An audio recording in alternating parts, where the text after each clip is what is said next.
Ey cemaatlar, ey ulaqan adamlar, ey jawan oğlanlar. Kan ulaqan adamlar var, men öz gözüm menen görüp, öz kulağım menen eşitip, pakirli men öz yanımda gelip derdinmeydi. Hem erkek adamdan, hem zenanadan. Näme diýerler? Şulay diýen görürüňüm, elhamdülillah, yani elhamdülillah diýenim, tecrübe ettim, içinde geçip benden. Jawan, garry, miyansal, erkek we zenanadan eşitendim. Näme diýerler? Men şi zenanamyň göwüni taf bilmedim, ýadadım zindigiden. Bir. Men şi adamymyň göwüni taf bilmedim, ýadadım zindigiden. Şuň jogaby näme? Şuň jogabyny şiýjeki Rasulullah aleyhissalamyň ýaşaýşy diýer. Ýene kadar oglanlar var, zinanamyz bilen bile enemizin göwünini görjek bolýar. Enemizin göwünini taf bilmedik biz diýe. Aya Allah bize emretýär, baýat şuň göwünini tapmalymy diýip. Ýene kadar oglanlar aýdýar, aglaýaly. Aslında dädemizden bir hayır doğa eşitip bilmedik. Bir ömür işlerimiz dädemize berip bäsdiýärler. Aslında dädemiz razy etip bilmedik diýärler. Näme şuň jogaby? Giýinlikden açıklap almadyp size sowga edip aýdyň, gadryny bilen aýdylýan kepler. Gaýtaýdyň, giýinlikden size bir türkmen dogallara, belki tamam musulmanlara sowga edip bir almaýdyň, gadryny bilen. Ey cemaatlar, Allah Taala'nın buyruğuna bir tofar zatlary Hudaý Taala farz etipdir. Amana 5 wagt namaz, iň awadan misali. Emme bir tofar zady nefil edipdir. Yani okuýsaňa sogap, okuýmanyň bilen işkali yok. Amana iştäş tefsir meclis tamam bolandan biri öýüne gidip 2 rekat namaz okuyacak. Biri de okuýmany ýatýa. Okuýana sogap, okuýmany günahkar diýip bolarmy? Bolmaz. Şon farz däl. Yani Allah mäkan buyurmandyr hükmen okuy diýip. Ine bir tofarzat farz, bir tofarzat nefil. Ini giýreýliň misalyna. Giýinlikden açyklaýyn kadryny bilin. Jaa rajulun ila an-nabi sallallahu alayhi wa sallam min ahli Najd sa'ir ar-ra's yusma'u dawiyyu sawtihi wa la nafqah ma yaqul. Sahih Buhari we Muslim'de bir görürüň bar. Bir gün Peygamberimiz aleyhissalatu vesselam'ın mübarek huzuruna ol malgaran içinde yaşayan adam gelipdir. Türkmen ona çarwa diye. Çarwada yaşayan adam saç takkalı daraksız, saç takkalı todolly gelip aňyrdan dungur keplek gelýän bolmaly, ýöne kefin bir düşemizak diye. Ta Peygamberimizin huzuruna geldi de salamlaşdy da, ya Resulallah, İslamy maňa düşündir diýipdir. Bir malgarada yaşayan çarwa adamda Medinäge gelende sahabalar begenýänmişdikle. Ajab zat sorar, biz de eşitip hayırlanarsyk. Indi näme sorady? İslamdan sorady. Peygamberimiz aleyhissalatu vesselam aýdypdyr, 5 wagt namazyna qaýym dur diýipdir. Ohum ol aýdypdyr, hal alayya gayruhunna? Şu 5 wagt namazdan başga okuýmaly namaz barmy diýipdir. Peygamberimiz aleyhissalam aýdypdyr, la illa an tatawwa. Nefil okuýmasaň ýok diýipdir. İkinden önçäp 4 gije turup namaz okuýmak ya beýlik nefil. Nefil okuýmasaň boýnuňda zat ýok diýipdir. Namaz barada. Bolýa. Başga näme? Wa siyamu şahru Ramazan. Faqala hal alayya gayruhu? Faqala sallallahu alayhi ve sellem la illa an tatawwa. Peygamberimiz aýdypdyr, mübarek Ramazana arada tutarsaň bitin kamil. Hop, mundan maşa arada tutmalyymmy diýipdir. Mundan maşa arada tutmalyň ýok, megerinki nefil tutmasaň diýipdir. Bolly diýipdir. Aham Peygamberimiz aleyhissalatu vesselam zakaty düşündiripdir. Düşündim diýipdir. Mundan maşa men zakatdan maşa mal çykarmalymmy? Günne falança, heftede falança. Peygamberimiz aleyhissalatu vesselam ýok, nefil çykaryp başarýan diýipdir. Fa adbara ar-rajulu ve huwa yaqulu wallahi la azidu ala hada ve la anqusu minhu. Oğul mal garan içinde ulanan adam atyny düýesine minakana bollu diýipdir. Allah bilen and içýän bir mäkam dureýin şahatlara. Bir mäkam dureýin. Ölüň çäm diýipdir. Şu 5 wagt namazdan başy 2 rekat edafa okuýmaryn, ýöne 5 wagtymda kemmerin diýipdir. Ramazan aýy adam gaýym tutaryn diýipdir, bir gün edafa tutmaryn diýipdir. Zekatymda gaýym beren, edafada da çykarmaryn diýipdir. Peygamberimiz aleyhissalatu vesselam näme diýipdir?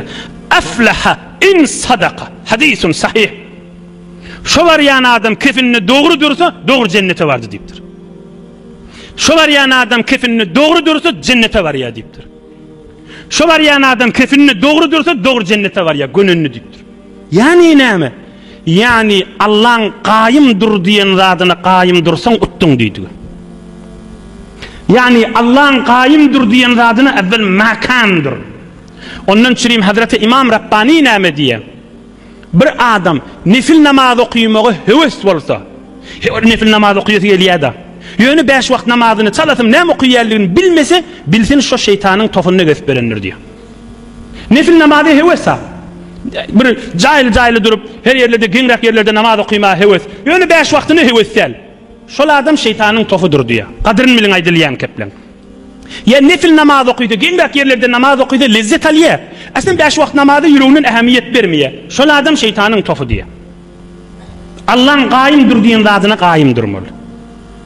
Allah'ın qayımdır diyen zatına qayım durdun. İnni edafa nefil okuysan okuy nämäge? Belkim şu parda naqıslıqda bulunmasa şonu doldursun deyip. İnni bu gurrun düşünüklü bolly ibadata degişli. İnni gel erheleyin arasına açıklanıp aydılıp du cemaat kadrini bilin. Erheleyin arasında da şeyle. Mesela bir erkek aytyarda şu zinanamın guvununu tap bilmedim men niye da. Huday meger emretiptir mi hükmen şon guvununu tap deyip. Allah'ın emretmiyor ki. Huday yerdaydıptır. Hükmen zinanamın guvununu tap deyip. Guvununu tap deymiye. Erkeğe bir büyürün zatlar var. Nafakası var arada. Hoş ahlaklığı var arada. Ve bir neçe. Hamana yeni açıqraq aydeyin. Bir erkek narahat. Nämek narahat? Zinanası mıdan zeyreniye. Ohum şu erkek oturup fikretmeli. Aya men şu zindigide Hudayın buyurun zatlarını ettim mi? Hani öleyin nefakası, iyi biskisi, öyün mehabbeti, men bu zatlar etdiyen tamam mı? Narahat bolmasın heleyinin aydiyen kefine. Narahat bolmasın, özünü fişar verip, özünü ağrım verip, özünü yıkamasın zinanasının aydiyen kefi sebepli. Öz yanından oturup fikir etsin. Kıyamet bolsa şıl adam tutulacak değil. Vazifesini bitiriptir. Hava Allah'ın buyurundan men kemin koyamak. Eğer bilmesen de ulamalardan sonra. Gözde ahun cani men şu işleri ettim. Aya men yeni birgiyim mı diye. Onu da zinanam narazı menden diye. Yok ol bica narazı deyse eşitmen şık bol. Hoş ahlak bol öyde. Ama o kefin eşitmen şık bol. Yeni bolman sana adal kep aysa gövün hoşluğunu dostluğun menen oturuş tesbihe var, mescide var, Kur'an okuy, zikret, yüreğini aç. On aydiyen kefin içinde saklap ödün yıkama. Yani sen fikret Allah'ın buyruğunu zinanan beraberine bir adamı bir zinananı aqd edip nikahıysan sana Huday bir zatları boynuna dakye şu zatları bitirindin sonra qossesinin qamını ip ödün yıkama. Aynı hu şicerek zinana aqda şeyle. Zinana bir gelin değilen yer bir zinana men ermin gövünü tap bilmedim deyip Huday emretmiyor ki giyeceğini şun gövünü tap deyip.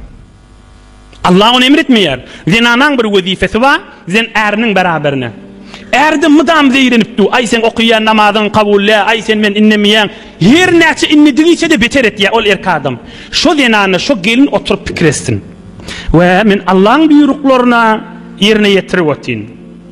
Mesela kıyamet bolsa sen nemişi iş etmedin değiller ya halade. Min kefinin kârliğinden, min intizarının kârliğinden bitir min kefiken o kefi eşitmenşik bolsun. Onu yüreğine ağırdıp, onu ödüne şu varada feşar koyup ödünü yıkamasın. Allah'ın buyruğunu, Hudayın koyun mesuliyetini bitirenden sonra kalan yerde hoş ahlak bolsun. Ama öz içinden ödüne hoşluk versin. Sadece ayden telgin etsin ödüne, kuvat versin. Hop, Hudayın buyruğuna, erin beraberine şeyle olmalı diyen zadına men yerine getirdim.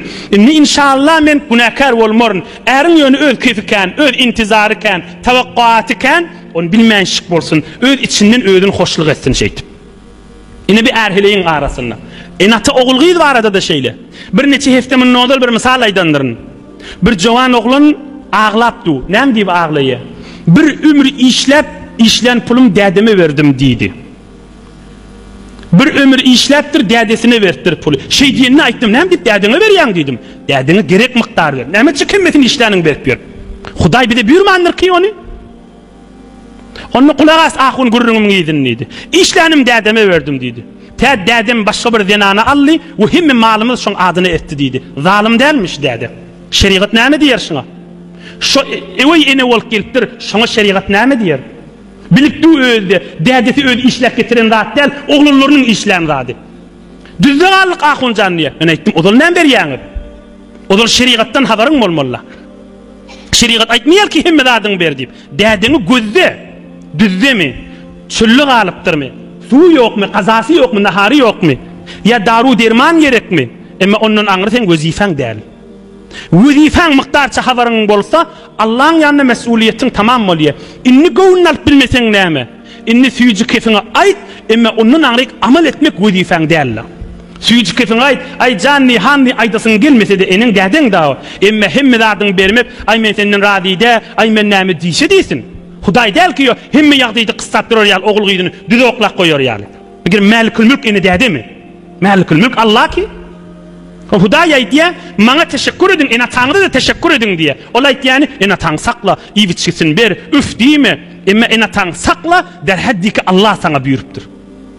Wagt men dädemiň beýtçigini bilmeýärdim diye. Däde da diye. Hemme işlerimiz berýärdik diye üç. Hemme mülkümüz elden gitdi diye.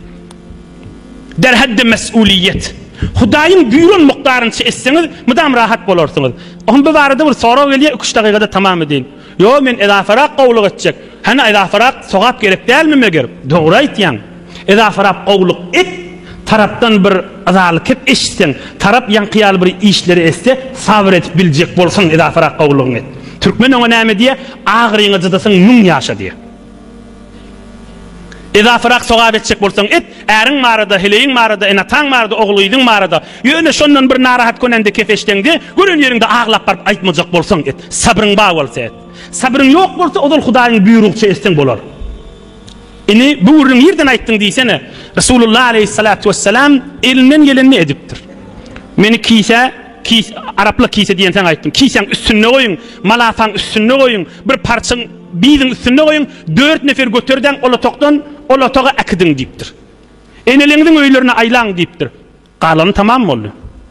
Öz mesuliyet, wezifäňi anjam bermäni ummatyna düşündirýär. Denanaň beraberne, äriň beraberne, ogluň şoň beraberne, enataň beraber.